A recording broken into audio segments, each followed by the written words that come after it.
Olá pessoal, graça e paz. Estamos aqui em Araçatuba, diretamente dos estúdios do Vocação Podcast. Achei que você ia meter um Walt Disney agora. Olha estúdio só, do Walt Disney. Grande coisa, né? Que nós estamos em Araçatuba. Tá né? bom, tá bom. Bom, pessoal, nós queremos agradecer a você que está aí com a gente mais uma vez, que tem acompanhado aqui o nosso trabalho do Vocação Podcast. Esse é o principal motivo de nós estarmos trabalhando aqui, fazendo todo esse trabalho de gravação, de divulgação desse material, para que você seja abençoado nesse bate-papo aqui. Então a gente sempre tem trazido conversas importantes, conversas relevantes, e a gente também tem trabalhado, né, Hélio, em divulgar na maior quantidade de plataforma possível. Essa semana aí entrou várias, né, da Apple. Será que você consegue lembrar de todas, cara, que nós... Vou lembrar que a gente decora, né? YouTube, Instagram, Facebook, Spotify, os principais, né? Isso. Aí entrou TikTok, Kawaii, o que mais? Entrou aí Apple Podcast, Deezer, Você já viu aquelas geladeiras, Amazon Music, aquelas geladeiras inteligentes lá que você consegue acessar a internet por ela? Dá para acessar as coisas aqui, não dá? Então o próximo passo agora a gente vai colocar nas tá em todo nas lugar, geladeiras inteligentes. Tá em todo lugar. Então assim, ó, você não assiste o Vocação Podcast se você não quiser, tá? Tem todas as redes sociais, é só você procurar aí por @Vocação Podcast. Tenho certeza que você vai encontrar o nosso material. Toda semana tem um material novo, tem um conteúdo novo. Nas plataformas, nas redes sociais tradicionais, a gente sempre está lançando também cortes, lançando informações gerais. Então o que a gente sempre pede aqui no início do programa? Curta a gente, siga as nossas redes sociais, porque isso é muito importante para nós.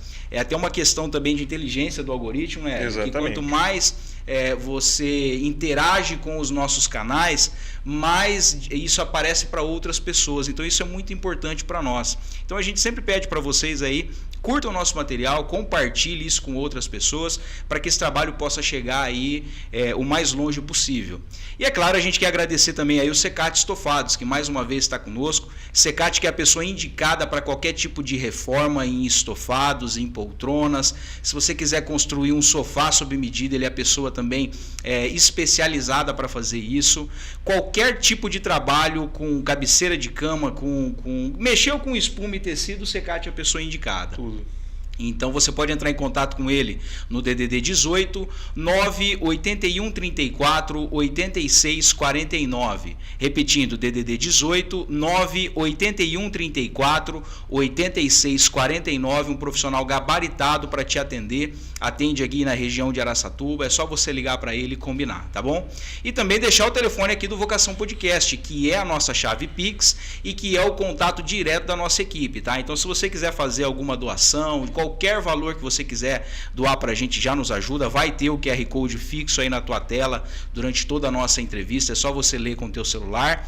Mas para você que está aí nessa gama de plataformas de áudio, a gente vai falar para você a nossa chave Pix, que é o nosso telefone DDD 18 997 37 90 63. Repetindo, DDD 18 997 37 90 63. Também é o nosso telefone, o WhatsApp, então você pode entrar em contato conosco, você pode deixar esse número salvo. Se você é um empresário e quiser explorar esse espaço publicitariamente também, você pode entrar em contato com a nossa equipe, que nós temos diversas opções aí, tá bom? Ou seja, a gente está no WhatsApp também. Até no WhatsApp, nós estamos. Também. Todas as redes sociais possíveis nós estamos. E se a gente mandar um SMS com a palavra vocação para 4002, também...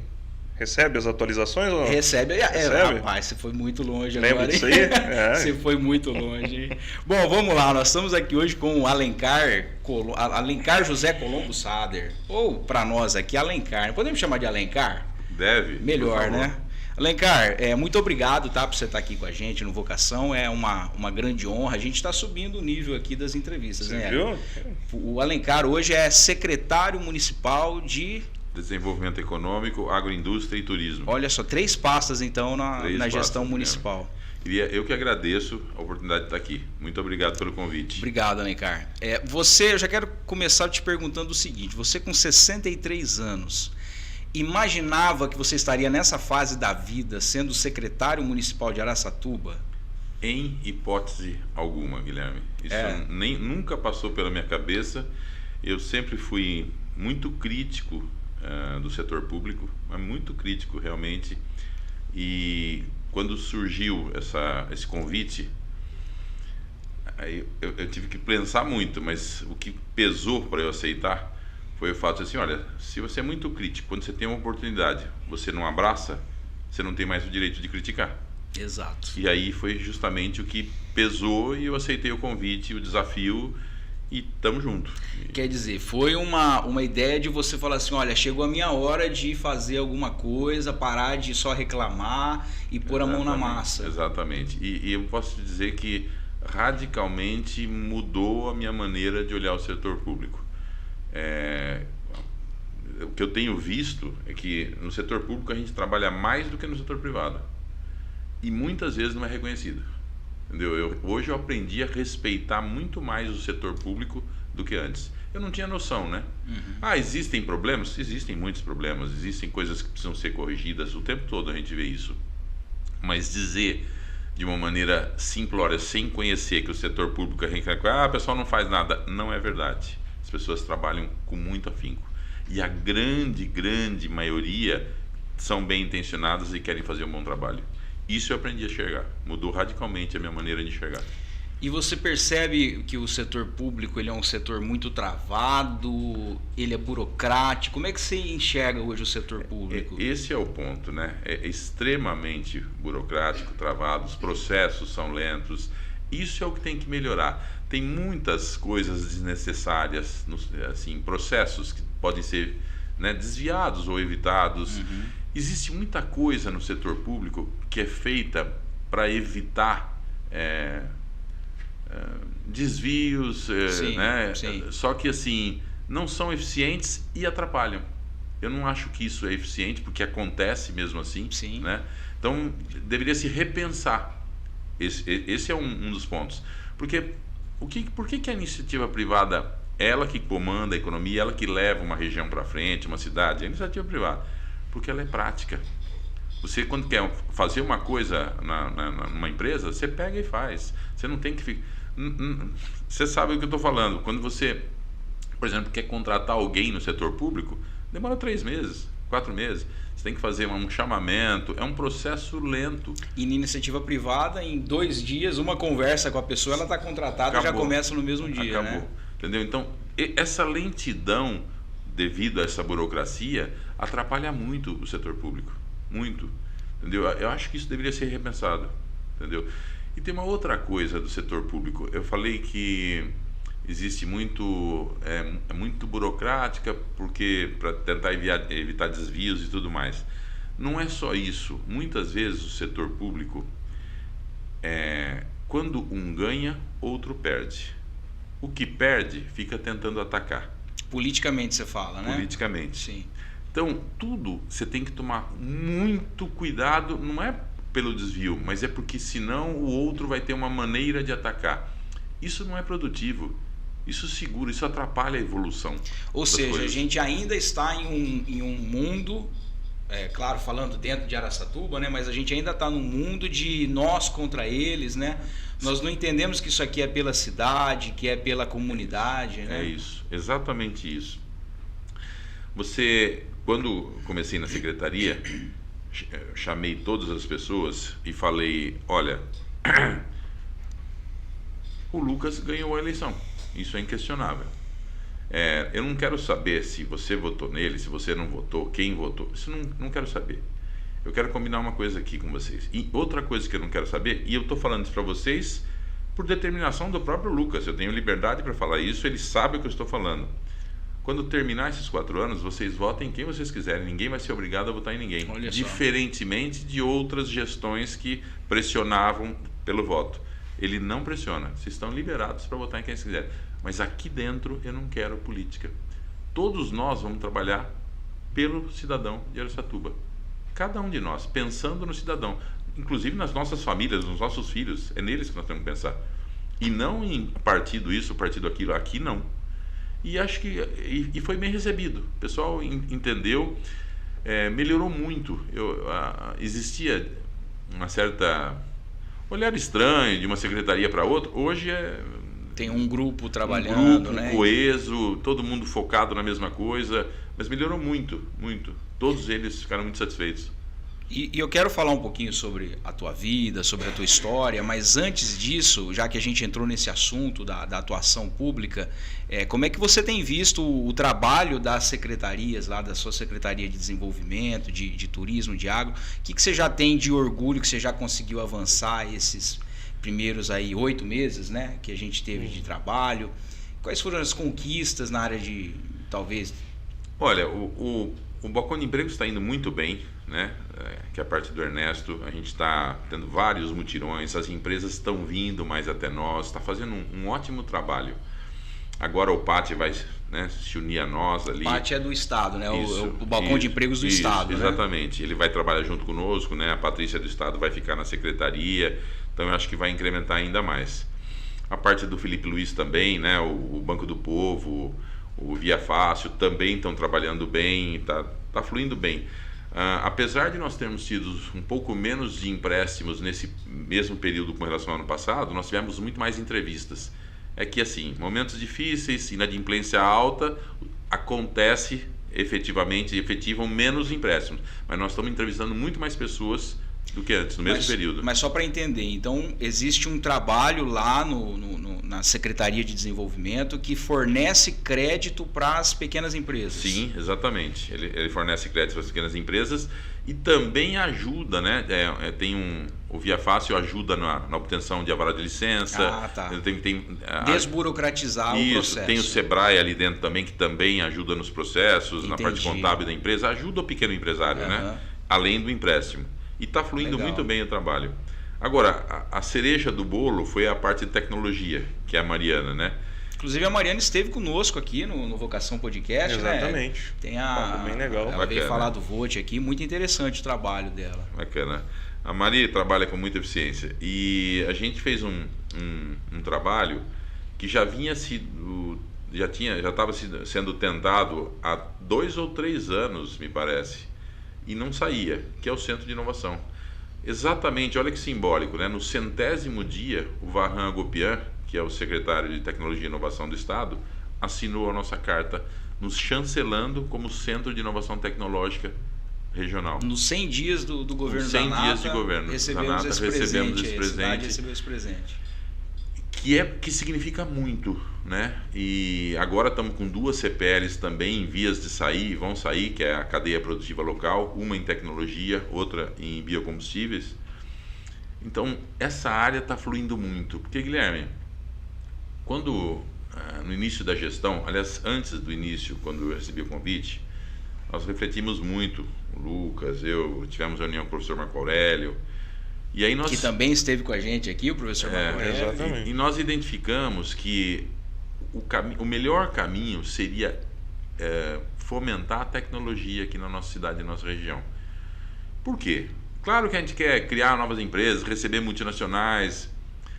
É muito difícil isso. Não é uma coisa muito factível, porque quando vem uma multinacional grande para cá, para o Brasil, vamos dizer assim, você tem 2 barreiras. A primeira barreira é essa guerra fiscal. Então, São Paulo não é um estado que tradicionalmente dá isenção fiscal ou dá incentivo fiscal. Outros estados são mais desesperados, fazem isso. Então a gente costuma perder, ou vai para o Nordeste, eu falo nos últimos anos, né? Ou vai para o Centro-Oeste, eles precisam mais, eles dão mais incentivos e levam. Essa é a primeira barreira. Mesmo que a empresa fale, não, mas eu quero São Paulo, o estado de São Paulo. Aí você tem a segunda barreira. Você tem São José dos Campos, Campinas, Sim. Sorocaba, Ribeirão Preto, né? São Rio José do Preto, mesmo, entendeu? Né? Assim, você tem uma estrutura melhor que a nossa. E aí é difícil. Então não é factível você imaginar, vou trazer uma multinacional. É muito difícil. Eventualmente pode acontecer, mas você viver em função disso é um barco furado. E aí nós falamos, olha, por que nós não trabalhamos o setor de tecnologia? Por quê? Porque já existe um caminho trilhado. A gente tem boas empresas em Araçatuba.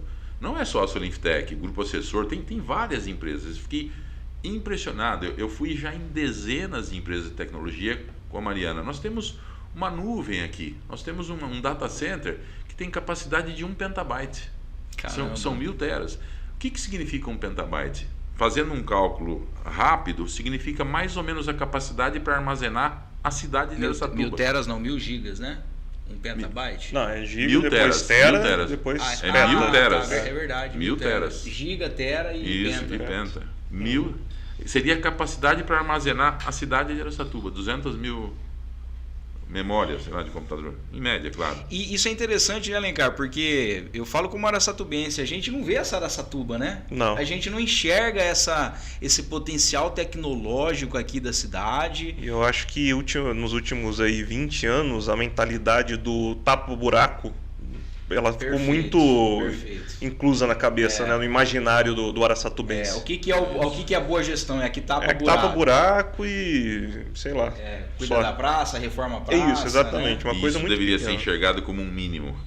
E não uma entendeu? E, por exemplo, você tem outra empresa que controla 60, 70 clínicas e hospitais do Brasil inteiro daqui.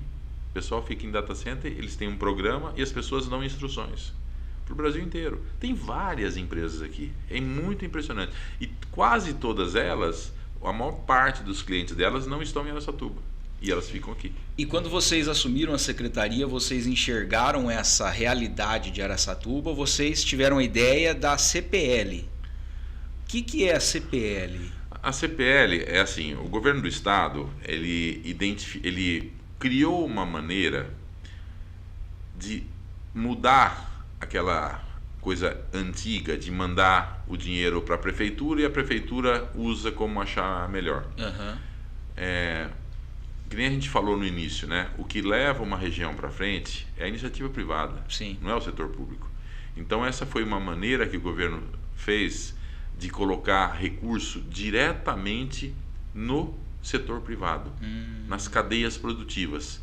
Então ele fez com que ele criou um sistema que a gente organizasse essas cadeias, demonstrasse para o governo do estado que existe a cadeia, desde os fornecedores até os clientes, os produtores. Todos os elos, todos né? os Fecha elos todos da os elos cadeia. da cadeia. Uma vez que você comprova isso, e não é um processo simples, é complexo, por isso que não tem tantas assim, você adquire, vamos dizer assim, o direito de apresentar projetos, existe um recurso à sua disposição. Entendi. Lá, entendeu? Ou seja, a partir dessa chancela, Araçatuba já está apta a pleitear recursos junto ao governo do estado. Perfeito. Para as iniciativas Perfeito. de tecnologia. Existe uma classificação. Você é classificado como em desenvolvimento, madura, tem a classificação. Tem 4 classificações e o valor do recurso é mediante essa classificação.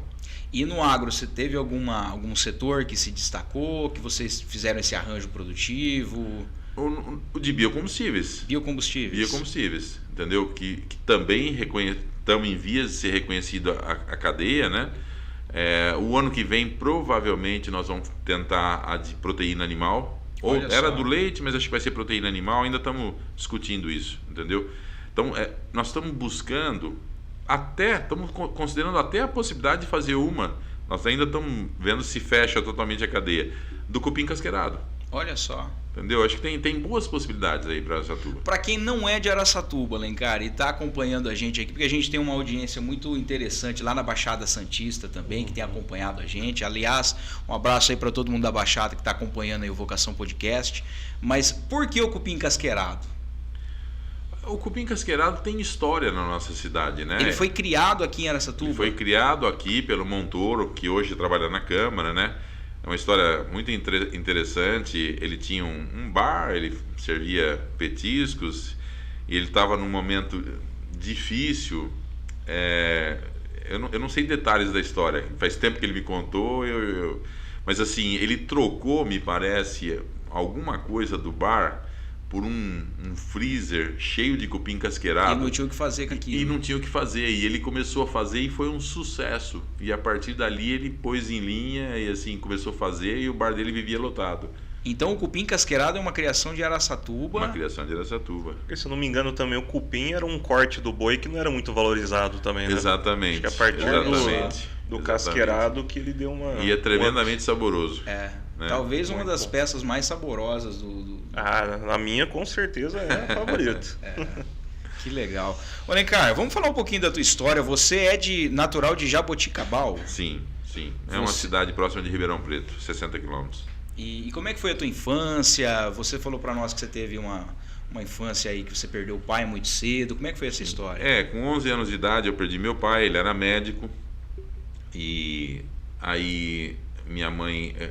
ela já queria antes, meu pai que segurava um pouco. Mas teu pai era de Sertãozinho? Não. Meu pai ele nasceu em Itaiúva. É tudo ali, né? 20 quilômetros de Jaboticabal. Ele nasceu em Itaiúva, ele fez medicina no Rio de Janeiro. Tá. E aí veio trabalhar em São Paulo, em Jaboticabal. Jaboticabal, só para você ter uma ideia, é muito interessante. É uma cidade de 70 mil habitantes.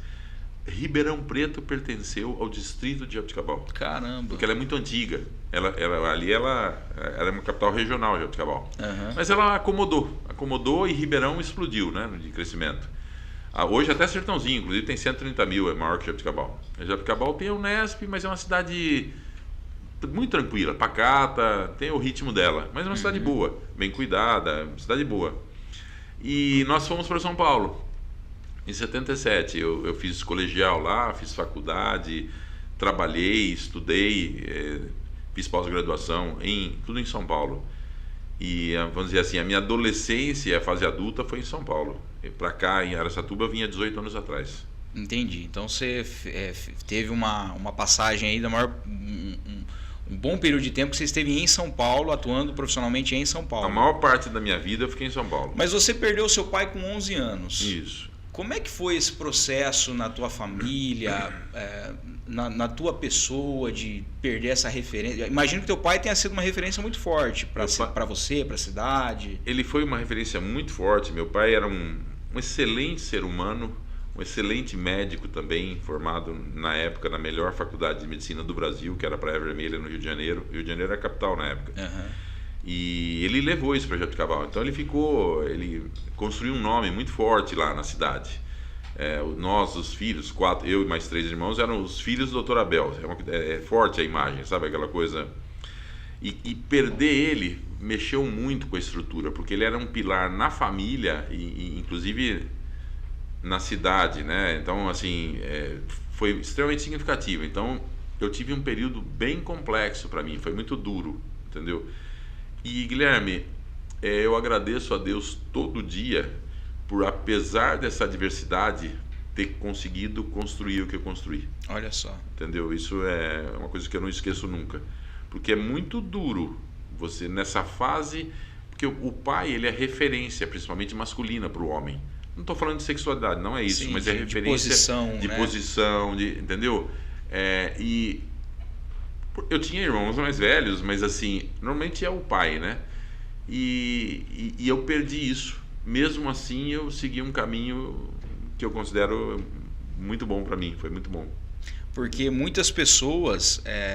A gente não vai falar de vitimismo aqui, né? Eu acho que cada um tem a sua história, né, Hélio? Sim. E a pessoa tem que fazer acontecer, porque o mundo não é um mar de rosas como a gente vê nos filmes. Sim, né? sim. Nós temos as situações, nós temos os problemas, mas tem muita gente que quando isso acontece, ela se prostra, né? Ela se entrega, Sim. E você não. Então você foi estudar, você foi se preparar. Sim, eu fui estudar em São Paulo. Teve uma outra coisa que também foi muito boa que aconteceu para mim, Guilherme. A minha mãe voltou a se casar depois de uns 5, 6 anos, mais ou menos, que meu pai faleceu. Nós mudamos para São Paulo. E o meu padrasto foi uma pessoa muito boa para mim. Eu tive muita sorte na vida com relação. Eu tive um pai, que eu tenho orgulho de ter tido esse pai, e tive um padrasto muito bom também para mim. E eu aprendi muita coisa com ele. Inclusive, assim, me ajudou a parte dessa referência também. Entendeu? Isso, pessoas com bons valores. E olha que coisa contrastante, né? Meu pai era de origem árabe, meu padrasto era judeu. Nossa. Entendeu? Não, assim, isso me ensinou muita coisa na vida, Guilherme. Você saber conviver com respeito é a base de tudo, né? Você saber conviver e aprende muita coisa, entendeu? E eu admiro as duas colônias. Eu respeito e admiro as duas colônias. Entendi. E aí você foi para São Paulo, você teve uma experiência profissional lá. Você estava falando para a gente que você trabalhou na Móveis Tepperman. Isso. A Móveis Tepperman era representante oficial da Herman Miller. A Herman Miller é uma das maiores produtoras de móveis dos Estados Unidos. Fica no estado de Michigan, na cidade de Zeeland, em Michigan. Tá. Próximo de Grand Rapids, que é a maior cidade da região ali. E a Miller, ela é uma referência. Ela ganhou por vários anos, os americanos têm ranking para quase tudo, né? Uhum. E ela ganhou muitos anos consecutivos como a empresa mais admirada dos Estados Unidos. Olha só. Ela era tão respeitada, admirada, porque ela prezava não só os funcionários, mas a maneira com que eles atendiam clientes. Por exemplo, a Disney, Walt Disney, Disney, sim. Falou no começo da entrevista até, né?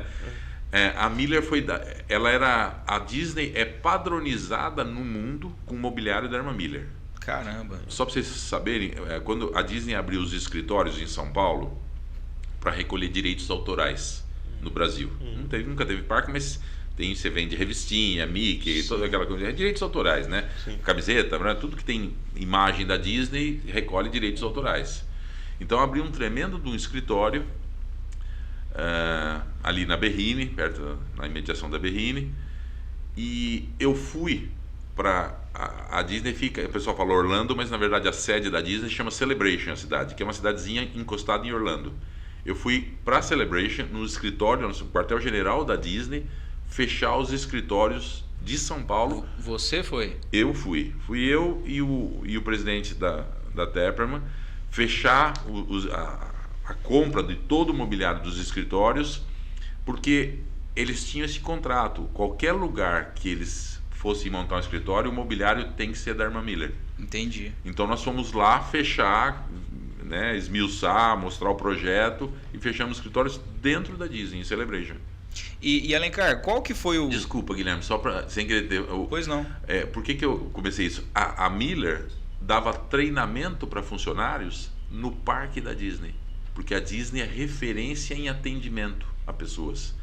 Olha só. Então a Miller queria que as pessoas soubessem, entendessem como valorizar os clientes dentro da Disney. E os funcionários do Brasil, da Móveis Tepperman, faziam esses treinamentos ou não? Não, né? Nem por conta própria. E qual foi assim, o fato mais marcante dentro da tua história lá na Móveis Tepperman? Algum evento, algum lançamento especial de um produto? Eu acho que foi o lançamento da poltrona Aeron, né? A poltrona Aeron, que na época, acho que foi em 92 ou 93, ela foi capa da revista americana Newsweek, escrito Sitting Machine, máquina de sentar, porque ela revolucionou totalmente cadeiras, totalmente. Entendeu? Ela ainda é comercializada, Aeron? Ela ainda é comercializada. Eu não sei mais o ranking, mas certamente, quando você vê filme americano, você vê o tempo inteiro. Por exemplo, a NASA, ela é padronizada com a poltrona Aeron. Padronizada. Imagino que seja uma referência de ergonomia, né? Qual que era o diferencial dela ali? Olha, depois da Aeron, se você olhar essa cadeira que nós estamos sentados, todos passaram a usar essa tela. Ela foi a primeira. Ela é a precursora. Essa tela. Por que dessa tela? Porque aquela coisa, não esquenta as costas, ventila. Toda cadeira que você fica, a Araçatuba é mais ou menos quente, né? Então, você ficar numa cadeira, chega uma hora que começa a dar incômodo. Esquenta as costas, você transpira às vezes nas costas. E isso mudou. Mas mais do que isso, chama-se Pellicle, o que eles bolaram. Eles desenvolveram em conjunto com a Dupont. A NASA e a Dupont que bolaram essa fibra. Ela não esgarça. Você passa... o que é uma garantia razoável de um produto? O que você acha? Questão de tempo? O que você está acostumado a ver? Garantia. Você compra um produto... Né? Um ano, 2 anos, alguns 3, 4... A Aeron tem 14 anos de garantia. Caramba. Pensa na qualidade de um produto para poder ofertar 14 anos de garantia. Entendeu? É o produto. Então você fala, mas é meio caro. Depende, né? Ainda mais para um produto que está em constante uso, né? Exato. Assim, eu não estou fazendo apologia a nada, tá? Queria deixar, não tenho ações da irmã Miller. Mas irmã Miller, se você estiver assistindo a gente, quiser patrocinar o Vocação Podcast... Mas assim, eu sou realmente fã. Sabe o que acontece, Guilherme? Como eu sempre vim de área comercial, eu sempre defendi pro pessoal que para você vender algo, você tem que comprar. Sim. Você precisa acreditar. Se você não acreditar, você não consegue fazer uma venda efetiva. Eu acho que eu acreditei tanto que até hoje eu realmente acredito, né? Era um produto. Eu fiz o lançamento em 90 no Brasil, acho que foi em 94, mais ou menos, no Museu da Casa Brasileira em São Paulo, na Faria Lima. Entendi. Um tremendo evento, todos os arquitetos estavam lá. Porque o arquiteto é quem leva, né? O mobiliário de escritório é através do arquiteto para as empresas, normalmente. Entendeu? Bom, você que está assistindo a gente aí no Vocação Podcast e está gostando desse bate-papo, por favor, interaja aqui com as nossas redes sociais, curta esse material, compartilhe isso com outras pessoas. É uma oportunidade aí de outras pessoas também conhecerem um pouquinho sobre tudo isso que nós estamos falando aqui, conhecer um pouquinho sobre a atuação aí dos nossos entrevistados. Então essa interação de vocês conosco é muito importante, tá? Então a gente sempre pede para você curtir o nosso material, para você se inscrever no nosso canal. Quando você se inscrever aqui no YouTube, que você tiver querendo conhecer mais sobre o Vocação Podcast, ativa o sininho. O sininho, por padrão, quando você se inscreve, ele vem desativado, né? Se você ativar esse sininho, toda vez que que nós aqui postarmos algum material novo, algum produto novo aqui no Vocação Podcast, você vai receber ele com exclusividade, vai aparecer no teu celular. Então é muito importante você não só se inscrever, mas ativar também o sininho, porque isso é uma garantia de que sempre que tiver um novo conteúdo postado, você vai receber ele em exclusividade aqui no Vocação Podcast. E a gente está falando de poltrona aqui, então você que está aí numa poltrona, no teu sofá, na tua cadeira, com aquele problema rasgado, querendo renovar o estofado, Secate Estofados é a pessoa indicada para fazer essa reforma, tá bom? Claro, você pode pegar a cadeira Aeron, mas se você quiser melhorar o que você está fazendo aí, faça pelo Secate Estofados.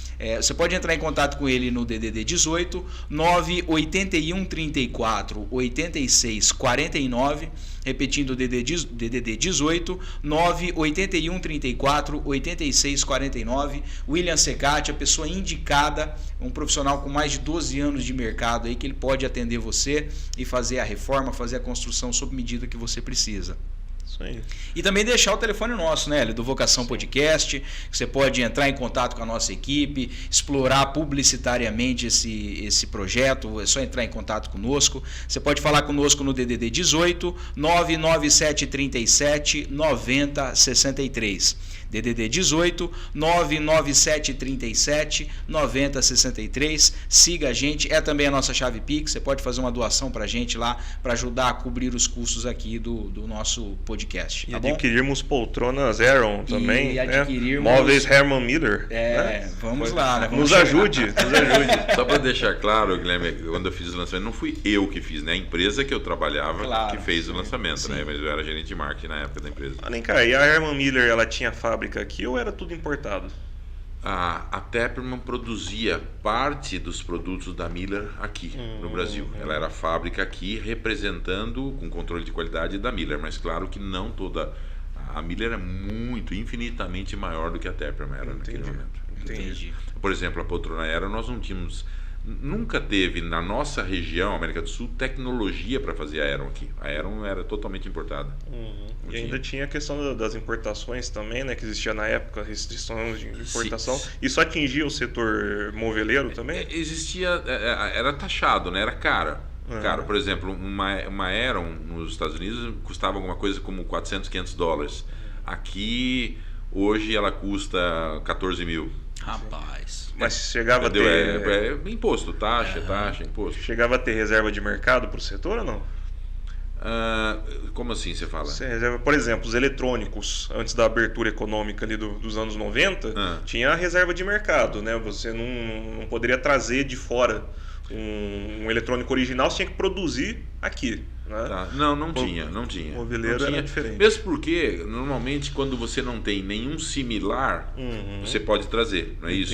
Exceto se você é proteção é com que está no mercado. Exatamente. Não existia similar da Aeron, entendeu? Mas não tinha, de qualquer maneira não tinha. Só tinha taxação, entendeu? Muito imposto. Era taxação, burocracia. Exato. E você estava falando pra gente aí que você foi lá em Miami, né?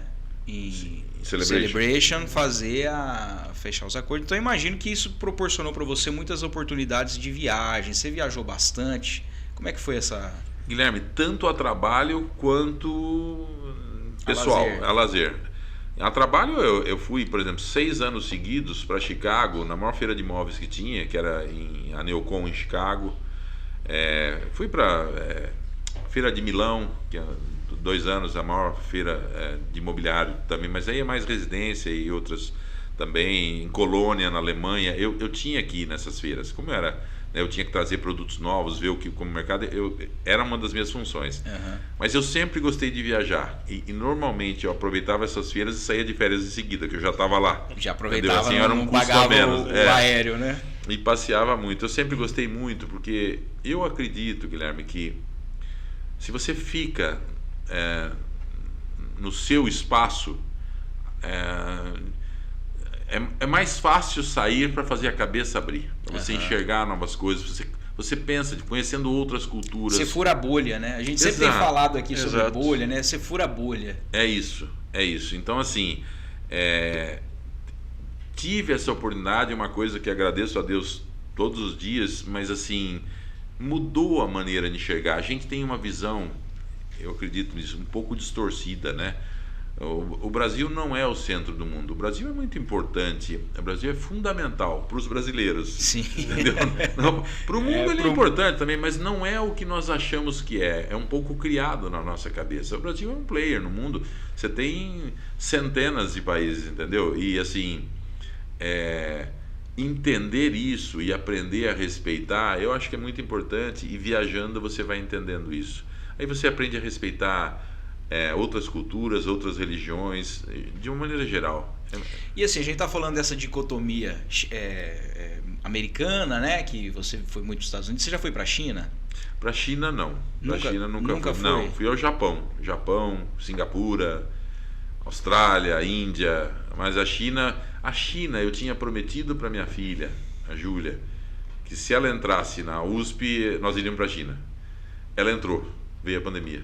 Olha só. Ela entrou, ela ficou, teve um mês em São Paulo, veio da China, inclusive. Veio da China, justamente, para lá é que nós não vamos mais, entendeu? Entendi. Foi acontecer um negócio muito Mas marcante. Assim, das culturas que você conheceu, qual foi a que mais te impactou, assim, que você viu, chamou atenção?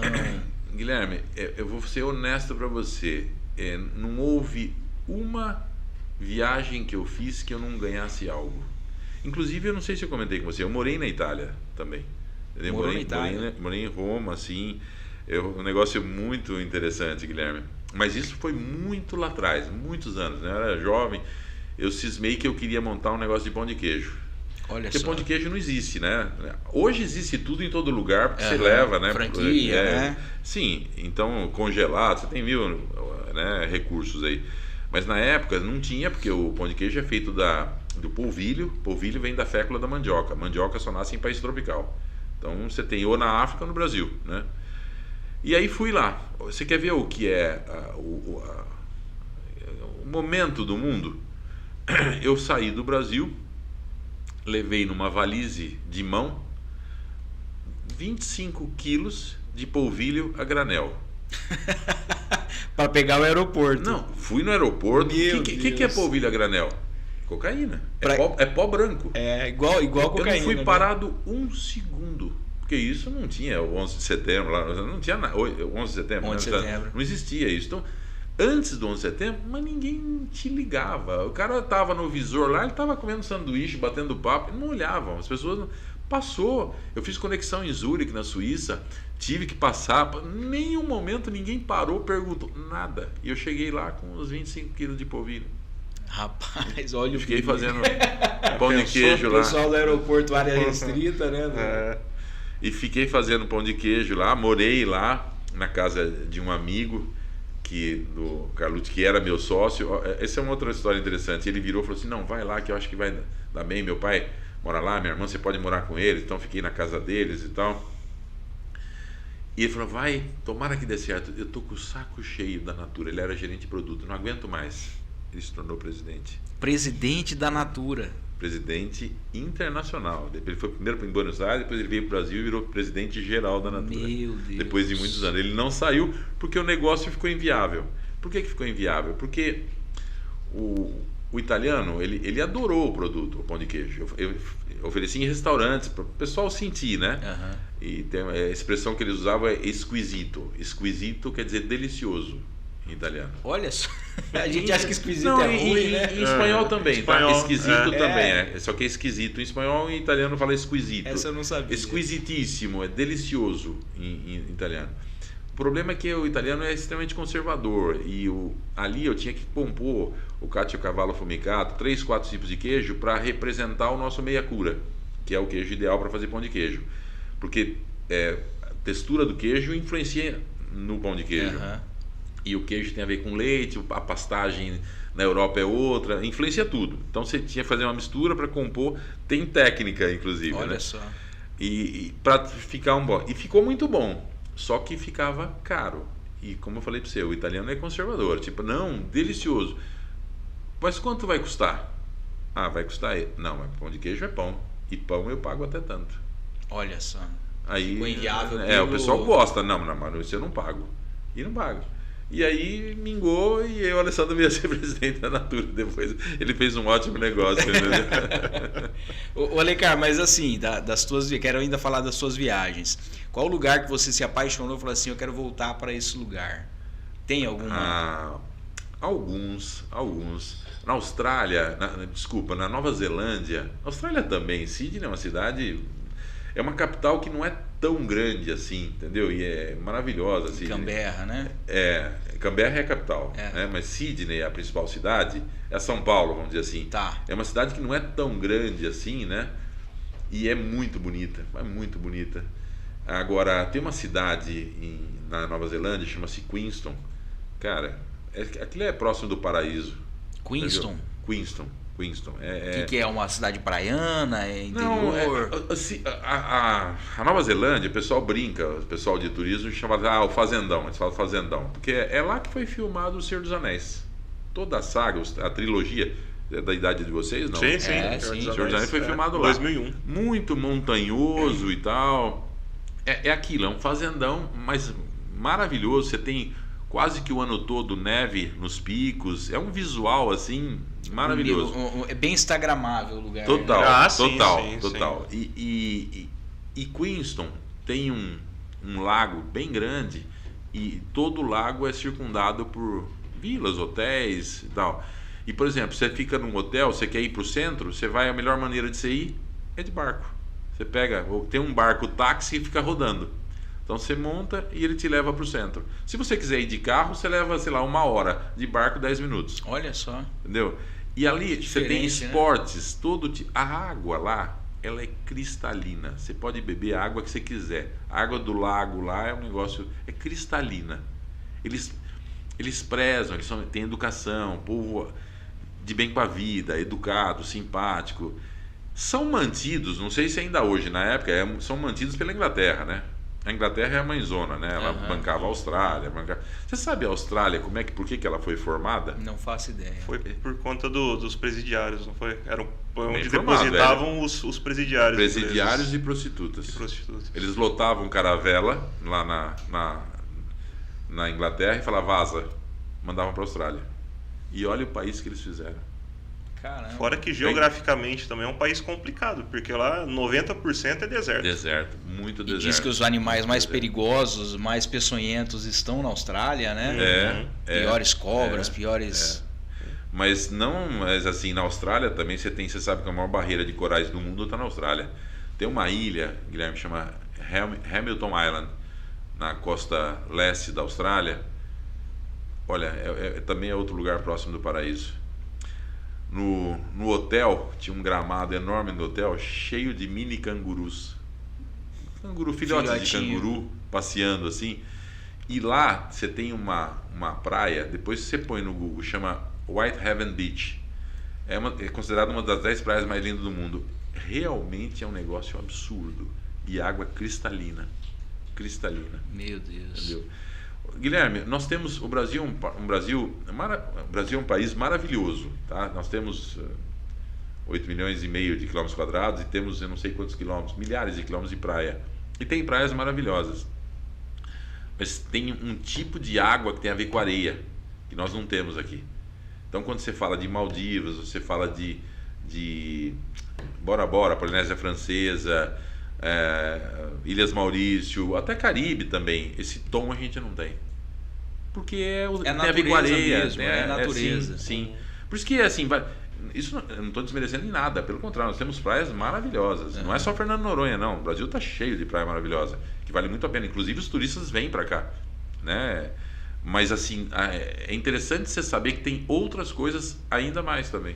Eu imagino que a água do Pacífico também deve influenciar, deve afetar na criação de algumas dessas paisagens, né? A diferença, porque a gente é só o Atlântico, né? Sim, que é banhado. sim. Será que tem diferença? Não é pelo oceano em si, não é pelo Pacífico. É por regiões. Regiões que tem um tipo de areia e algas também mexe com o tom da água. Sim. Entendeu? Por exemplo, o Caribe ali mexe com o tom. É porque o Pacífico, eu acho que naturalmente ele já é mais escuro do que o Atlântico. Eu acho que o Índico é mais escuro. Não, mas eu falo assim, em comparação com o Atlântico. E aí também tem, geograficamente, tem lugares mais profundos. A Fossa das Marianas é no Índico ou no Pacífico? Não sei. A Fossa das Marianas é ali no México, ali próximo do México, não, das Marianas... Não, acho que no Golfo do México? Não, é ali pra Indonésia, alguma fossa ali. Não sei, mas já ouvi falar. Mas assim, vou falar pelos Estados Unidos, né, por exemplo. Eu acho que eles usam mais as praias do Pacífico do que do Atlântico, né? Aquela região da Califórnia, eles usam muito mais aquelas praias. Lá você não... Deve ter, mas não usam tanto, exceto na Flórida. Flórida sim, né? Atlântico. Sim. Eu acho que também pela questão das áreas montanhosas ali, na Califórnia fica mais quente, mais praia.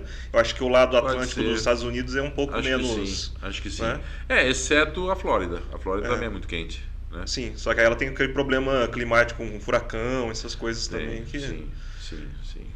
Geograficamente, os Estados Unidos ele tem um conceito riquíssimo ali, de questão de rios, questão de costa a costa. Tem muita coisa ali que... Muito. Os Estados Unidos é um país maravilhoso para você passear também. Acho que o maior número de rios navegáveis, né, num país, eu acho que é os Estados Unidos. Acho que é possível, é possível. Eu tive em New Orleans, que é na cara do Mississippi, que rio bonito, que coisa show de bola. E o Mississippi, ele corta, né, os Estados Unidos ali. Sim, é o mais famoso, né, rio dos Estados Unidos. Você é apaixonado pelos Estados Unidos, né, cara? Não pelos Estados Unidos, mas por geografia. Eu adoro assunto de geografia. Mas você gosta dos Estados Unidos também, eu né? admiro. Quem não admira? É verdade. Tem muito defeito, tá? Sim. Não sou... Você sabe como acho que a maior característica que eu defino o povo americano? Determinação. Sim. Ou muito determinado. Quando eles querem fazer uma coisa, eles fazem. Sim. Eles fazem. Essa determinação deles faz toda a diferença. Determinação e, como que fala assim, um primor na hora de fazer as coisas, né? Sim. Uma busca pela excelência, de ser o primeiro, de ser o melhor referência. Igual você falou, né? Os rankings. Essa coisa da competitividade. E sabe uma coisa que eles acertam muito? É o país do mundo que mais gasta em pesquisa. Eles fazem pesquisa para tudo. E pesquisa, não adianta, né? Ciência é o caminho para tudo. Quando você quer fazer uma coisa com excelência, você tem que fazer pesquisa. Sim. Se acertar a mão, né? Sim, sim. É isso que eles fazem. E qual que foi o lugar que você menos se adaptou? Não vamos falar o lugar que menos não gostou, né? mas o lugar que você menos se adaptou ali. Eu vou falar uma coisa para você.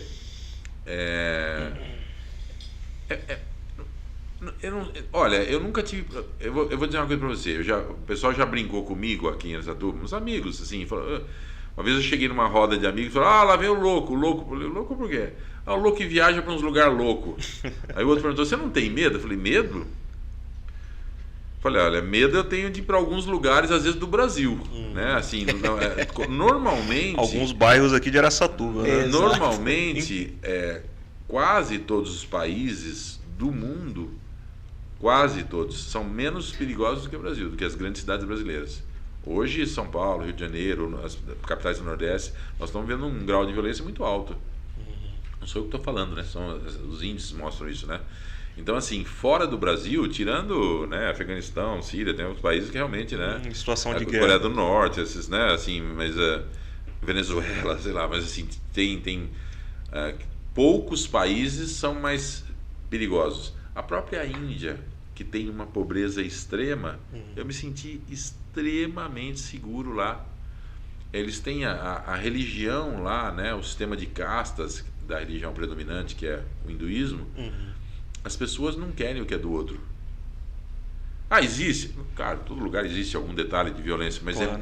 São índices muito menores que os nossos. Sim. Entendeu? Então, Você vê, e quando você está falando de Índia, você está falando do país mais populoso do mundo hoje. Sim. Passou a China. E a Índia, inclusive, que esse ano passou o Brasil em número de esgoto, né? De tratamento de esgoto. A Índia passou o Brasil. A Índia, aquele lugar que a gente vê aqueles vídeos de comida na rua, tem o maior... Com isso nós eu tô perdemos surpreso, da velho. Índia, Porque na Índia, cara, eu vou falar uma coisa pra você. O maior cuidado lá não é violência, não se preocupe com isso. O cuidado lá é com higiene. Com higiene. Mas, Alencar, o que a gente enxerga na televisão aí, daquele povo fazendo comida na rua, rato andando? É verdade aquilo? Não, é verdade. Não, rato eu não vi, deve ter, mas eu não vi. O que eu vi, assim, você tá andando, dali a pouco você vê um macaco, aí você vê um cara com a calça abaixada defecando na rua, 10 metros para lá você vê um cara fazendo a barba do outro, o cara sentado numa cadeira, vou estar fazendo a barba, dali a pouco passa um elefante, é um negócio assim, fala, rapaz... É bem aleatório. Não, é você sentar com uma câmera, você faz a festa. É bem aleatório. É muito impressionante, e acontece isso. Claro que isso não por exemplo, Delhi, que é a capital, você tem bairros chiques, elegantes, né? Você tem... Não é generalizado, né? É que nem falar que o Brasil é uma selva. Não é isso. O Brasil tem lugar. O Brasil tem a selva amazônica, mas você tem grandes centros. Também é a mesma coisa lá. Você tem áreas organizadas. Por exemplo, indo de Delhi para Agra, você tem uma área ali que é um Vale do Silício, extremamente rica, tecnologia pura, na saída de Delhi em direção a Agra. Então você tem. A Índia é muito tudo. É muita população, muita problema de higiene, muito tudo. São mas extremos. tem riqueza também. 1,5 bilhão de habitantes. Você tem riqueza, você tem pobreza. Só que você tem pobreza com pouca violência. Entendeu? Entendi. Eu passei mal um dia lá, não sei até hoje como. Porque eu tomava todo o cuidado. Eu só saía, quando a gente ia passear, eu saía do hotel com uma garrafa d'água. Eu não comprava água na rua. Para não ter o problema. Água, né?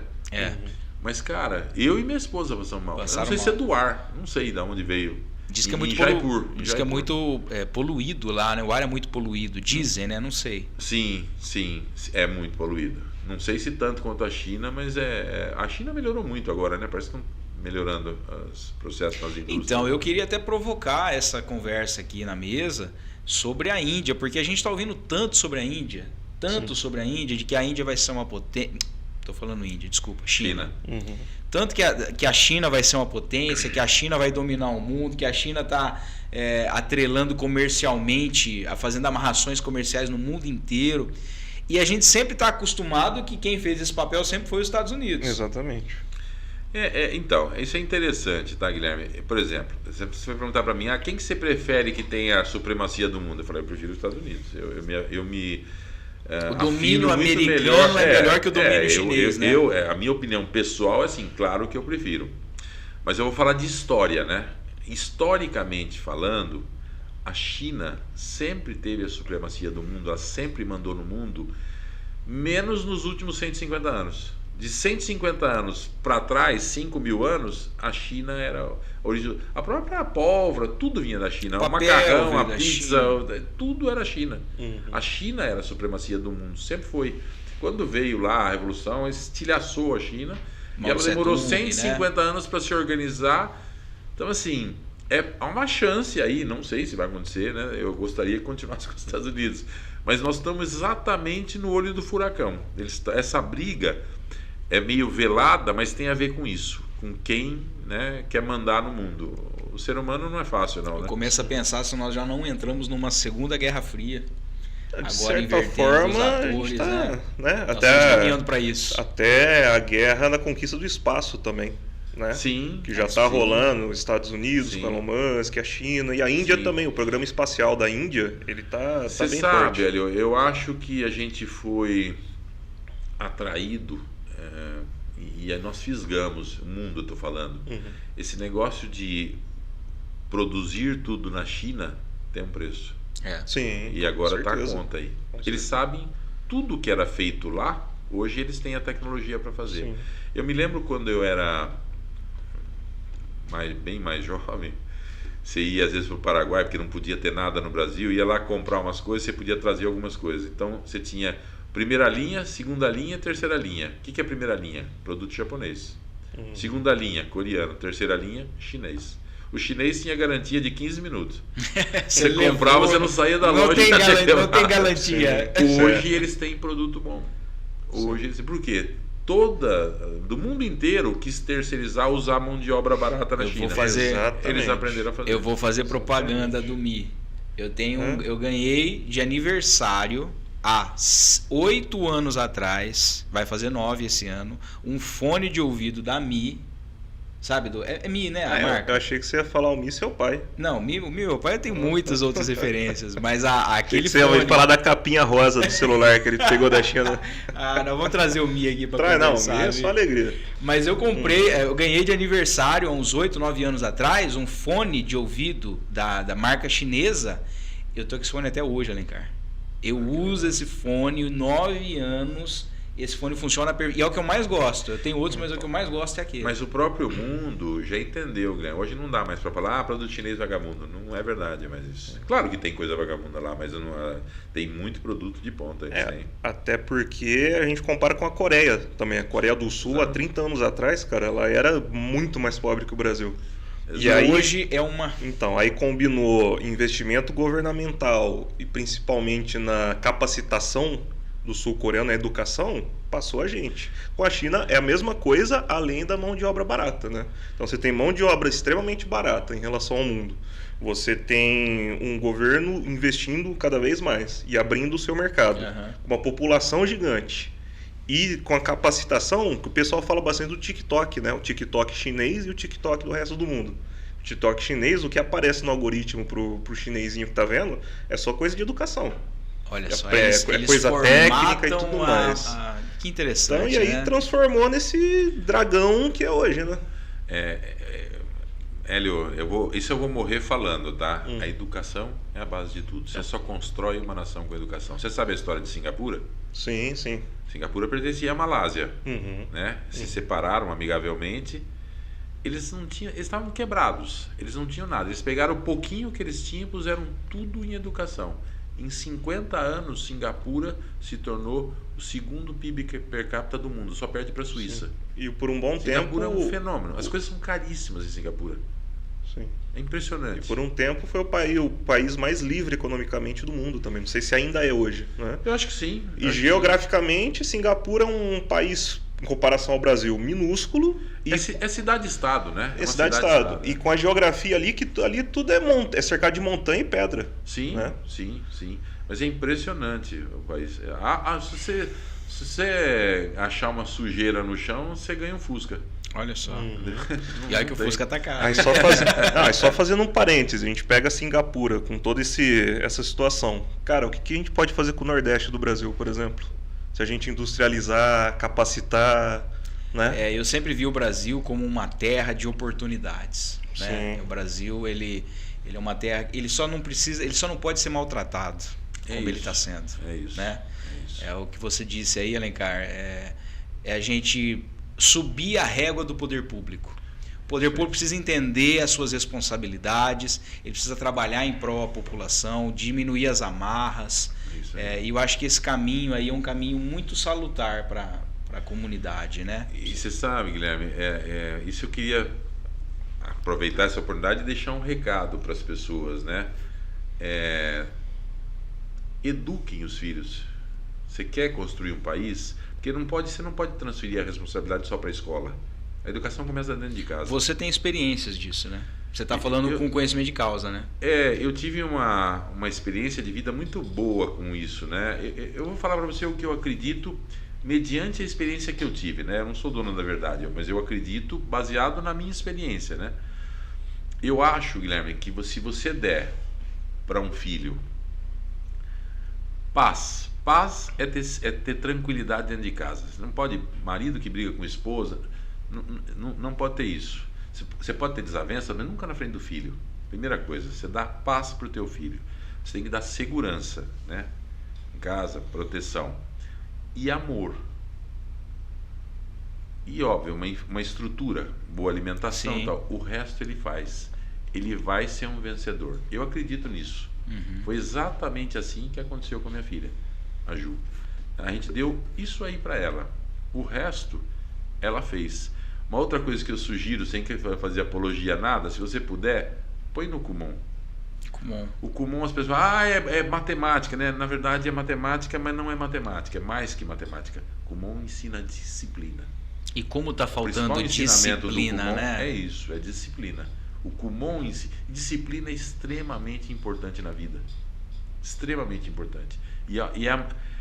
Não aparece, você ganha de brinde a disciplina, porque ele fala que é matemática ou português, tem os dois. Mas na verdade é a disciplina que você está aprendendo, porque você tem lição todos os dias, inclusive aos domingos. Olha só. Então, se você for colocar o seu filho no Kumon, saiba que você vai ter uma resistência. Os primeiros 6 meses, você precisa estar preparado emocionalmente com o seu filho. Ele vai chiar. Depois, acabou. A pessoa passa a gostar e vai embora. A Ju, não foi só o Kumon, foi essa conjuntura total, né? Mas ela conquistou muita coisa. Ela passou em primeiro lugar na Poli, em primeiro lugar em São Carlos, em primeiro lugar na Unicamp, em primeiro lugar na Unesp. Tudo em primeiro lugar. Ela escolheu fazer a Poli. Ela passou em primeiro lugar na Poli. Primeiro lugar na Poli. Que eu acho que é de produção. Tá entre as melhores do mundo, a Poli, né? A USP, isso é uma coisa pra gente saber e tem que proteger a USP. Ela é uma conquista do Brasil. A USP, isso é um ranking internacional. Ela é a primeira universidade na história da América Latina que ela é considerada entre as 100 melhores do mundo. Um ranking feito por todas as universidades do mundo. A Poli, ela é mais... é uma universidade braço, da né? USP, é um braço, mas ela é mais que a USP. A Poli está entre as 20 melhores do mundo.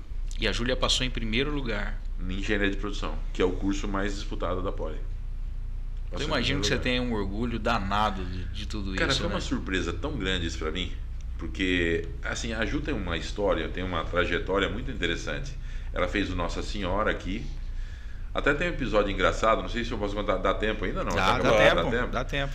Ela quando a gente chegou aqui, ela tinha 6 aninhos, era novinha, então ela estava começando a aprender a ler. E aí a gente estava indo para casa, né? A Tatauzinha estava com ela no banco de trás, ela virou assim e falou: papai, o que é diplomata? Né? Eu falei: filha, diplomata é uma pessoa que cuida da relação entre os países, da amizade, para que os países tenham amizade, sejam amigos. É uma pessoa que se preocupa com isso e cuida disso, né? Silêncio, ok.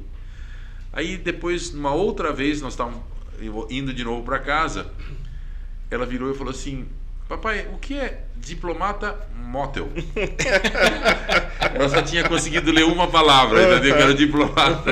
Aí eu comecei a rir muito, porque... Pra quem não tá entendendo a piada, diplomata motel é um motel muito famoso aqui na cidade, que fica ali na beira da rodovia. E tem esse outdoor aí. Mas aí, o que você respondeu, Bruno? Eu ri, ela não entendeu nada e ficou bonito mesmo. Mas aí ela foi a melhor aluna da Nossa Senhora e ganhou bolsa. O Waldman convidou ela e ofereceu bolsa no ângulo. Dali pra frente eu nunca paguei mais nada, entendeu? Ela ganhou bolsa no colegial, ganhou bolsa a USP não é paga. E eu perguntava pro Waldman: você acha que ela tem chance? Ele falou assim: Alencar, já foi, relaxa. Eu falei, e eu tava tenso, eu queria muito que ela conseguisse ou não, eu tinha essa preocupação. Quando foi fazer o exame, no terceiro dia, eu fui para São Paulo também para levar num lugar que ela não conhece São Paulo, né? Não conhecia na época, hoje ela mora em São Paulo, e eu levei ela para prestar o exame e tal, e eram 4 dias, se não me engano, na FUVEST. No terceiro, ela voltou com o olho cheio d'água. Não fui bem. Aí eu fiquei tenso, né? Era a prova de quê? Eu acalmei, era de português. Aí eu falei que minha sobrinha, que o pai dela era professor da Poli, inclusive, ele já aposentou. Ele falou: tio, fala pra Ju, relaxa, o pessoal da Poli é semi-analfabeto de português. O pessoal é muito de exatas. Os caras vão em matemática, exato, os caras são muito matemática, relaxa, em português não. E ela com o olho todo cheio d'água e tal. Eu fiquei preocupado, falei: filha, faça o melhor, tá tudo bem. Foi lá, aí quando ela desceu do carro no 4º e último dia, era o exame de matemática. Eu estava tão incomodado que eu dei um berro. Ela já tinha atravessado a rua, dei um berro. Falei: arrebenta, Júlia! Eu falei, ela ficou vermelha de longe assim, entendeu? E ela arrebentou, né? Quando veio a notícia, nós estávamos aqui em casa, E veio, passou, nós comemorando. Dali a pouco veio assim, em primeiro lugar. Eu falei, como? Como assim? Eu falei, pô, mas você tinha ido mal. É o grau de exigência dela. Ela foi mal na cabeça dela. E Entendeu? mesmo assim ainda garantiu um primeiro lugar na pole. Entendeu? Isso é um negócio marcante para mim. Ela fez engenharia de produção. Fez engenharia de produção, hoje trabalha numa multinacional americana de private equity. São empresas não listadas em bolsa, empresas que não estão no mercado de bolsa de valores, entendeu? Tá. Que buscam investimentos, atração. É uma empresa que private equity é uma empresa que compra empresas, administra por um período e depois vende por muito mais. Então, por exemplo, a Copenhagen era da Advent, dessa empresa, eles venderam para a Nestlé. Eles compraram a Copenhagen, administraram ela por um período e venderam para a Nestlé. E você acha, Alencar, que esse teu conhecimento de mundo, ele hoje te permite ser um secretário melhor, mais bem preparado? Como é que você enxerga isso? Guilherme, a experiência, ela traz você vivenciar, porque não é a idade, né? É tudo que você passa. Se você... Eu tive uma vida extremamente intensa em mercado de trabalho. Eu trabalhei em mercado financeiro, eu trabalhei na Suzano. Na Suzano, eu passei por todos os departamentos da Suzano. Que eu era trainee, eu passei pelo departamento de contabilidade, financeiro, vendas, marketing. Eu rodei a empresa inteira. Então eu aprendi a entender como funcionam os grandes departamentos de empresas grandes. Isso foi um grande aprendizado. Depois de ter passado já pelo mercado financeiro, aí eu trabalhei na Irmã Miller, eu trabalhei na Novel Prints, eu passei por várias empresas, isso me deu uma vivência muito grande. Eu fui para a Itália montar negócio, parece que não, parece uma besteira, mas isso dá vivência. Sim. Vivência internacional, você saber como é morar fora. Então assim, tudo isso eu vivi intensamente, né? É diferente, com todo o respeito, se eu tivesse prestado um concurso e ficado, sei lá, né, numa área, né? Entendeu? Assim, não, eu fiz muita coisa, isso dá muito aprendizado. O que isso favorece? Te proporciona que, mediante a várias situações, adversidades, você tenha uma vivência, uma solução. Então ajuda sim, ter vivido intensamente te proporciona ter saídas para muitas situações. E eu acredito nisso. Entendeu? Não para tudo, claro, nem sempre, mas te ajuda muito nisso, entendeu? E, cara, a gente quer agradecer demais esse bate-papo aqui. Acho que foi uma honra, né, Hélio? Foi uma conversa muito interessante, mas a gente sempre encerra aqui o Vocação Podcast com aquela analogia de Martinho Lutero, que ele, passeando pela rua, um sapateiro chegou para ele e falou assim: Lutero, como é que eu sirvo melhor a Deus? E Lutero dá uma resposta surpreendente. Ele fala assim: olha, faça um bom sapato e venda a um preço justo. Isso nos faz entender que toda a profissão e essa vivência de vida, tudo é uma forma da gente servir a Deus. Quando a gente faz com carinho, com esmero, isso é uma forma da gente servir a Deus. E aí a gente sempre pergunta, né? E a gente quer transmitir essa pergunta para você: como que um secretário municipal ou como um pai pode servir melhor a Deus? Eu acho que é fazendo um trabalho honesto, eu acho que é acreditando nas pessoas, nos potenciais, dando oportunidades para as boas pessoas crescerem, sabendo enxergar isso e ajudando elas, entendeu? Unindo as pessoas, entendendo, né, o melhor caminho de uma cidade, de uma região, no caso do secretário, né, e convergindo as pessoas para remarem na mesma direção, e sempre de maneira honesta. Você recebe isso de volta depois, Guilherme. Eu acredito nesse caminho, entendeu? E é isso que eu tento fazer, de maneira íntegra. Quem colhe o bem, quem planta o bem, colhe o bem, né? É isso, entendeu? Por isso que eu falo assim sempre para você, eu não me preocupo muito com estão falando isso, estão falando aquilo, eu me preocupo em estar na direção correta, fazer o correto com as pessoas.